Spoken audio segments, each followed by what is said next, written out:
আশরাফ আলী থানভী রহমতুল্লাহি আলাইহি তার একটা সহজ সরল একটা কিতাব, যেই কিতাবের নাম হলো বেহেশতে জওহর নামক একটা কিতাব। আমরা মাদ্রাসার দরসের মধ্যে ছাত্র এবং ওস্তাদ পড়াই এবং পড়া শুনে এই আশরাফ আলী থানভী রহমতুল্লাহি আলাইহির কিতাবের মধ্যে ঘটনাটি এইভাবে আনছেন। জৈনেক কোনো এক বুজুর্গ চটিয়ান মরুভূমির প্রান্তরের মধ্যে দিয়া চলতেছে, একাই পায়চারি করতেছে, একাই চলতেছে।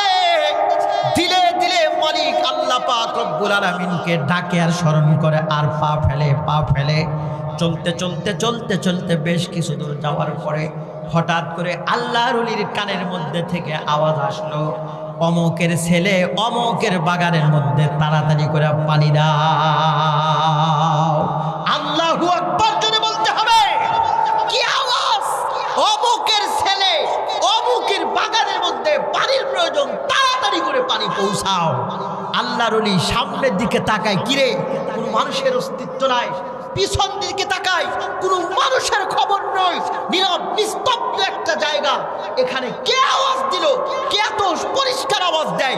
অমুকের ছেলে অমুকের বাগানের মধ্যে পানি পৌঁছা। মুসলমান ভাইরা আমার কথাগুলি ভালো করে বুঝবেন।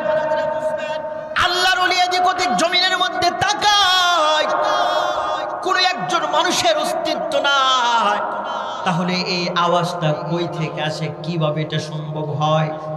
ভালো করে পর্যবেক্ষণ করার পরে উনি শেষ মুহূর্তে যেটা দেখতে পাইলেন, শুনতে পাইলেন, সেটি হলো দুনিয়ার কোনো জায়গার ভিতর থেকে আওয়াজ আসে নাই। তার মাথার উপরে আকাশের মধ্যে ভাসমান এক টুকরো মেঘ, এই মেঘমালার ভিতরে থেকে মাঝে মাঝে আওয়াজ আসতেছে, অমুকের বাগান অমুকের ছেলে অমুকের বাগানের মধ্যে তাড়াতাড়ি পানি পৌঁছায়া দাও। আল্লাহর ওলি অবাক হয়ে গেছে, হাই সর্বনাশ, মেঘের ভিতরে মানুষের নাম ধরে উচ্চারণ হয়, আসমানের ভিতরে মেঘের অস্তিত্ব নাই, কিন্তু এক টুকরা মেঘের ভিতরে থেকে অমুকের নাম আসে।